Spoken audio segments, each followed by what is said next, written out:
ইসলামের কোনো বিধান নিয়ে যদি কোনো ব্যক্তি কটূক্তি করেন, ব্যঙ্গাত্মক করেন, হাসি তামাশা করেন, এ ব্যাপারে ইসলাম কি বলে?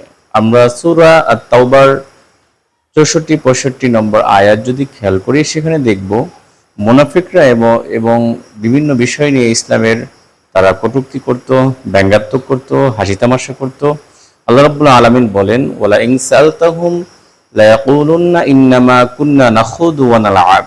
যদি তাদেরকে প্রশ্ন করা হয় তাহলে তারা বলবে, আমরা আলোচনা করছিলাম, আমরা তামাশা করছিলাম। কুল আবিল্লাহি ওয়া আয়াতিহি ওয়া রাসূলিহি কুনতুম তাস্তাহজিউন। আল্লাহ বলেন, তুমি বলো, তোমরা কি আল্লাহকে নিয়ে, আল্লাহর আয়াতকে নিয়ে, রাসূলকে নিয়ে তোমরা হাসি তামাশা মজাক করছিলে, বরং তোমরা ঈমান আনার পর কুফরি করছো। তাহলে এই আয়াতি কারিমার মাধ্যমে বোঝা যায়, কোনো ব্যক্তি যদি ইসলামের কোনো বিধান নিয়ে কটূক্তি করেন, হাসি তামাশা ব্যঙ্গাত্মক করেন, তাহলে তার ঈমান থাকে না। সে ইসলামের কোনো বিধান নিয়ে কটূক্তি করার কারণে কুফরি করেন।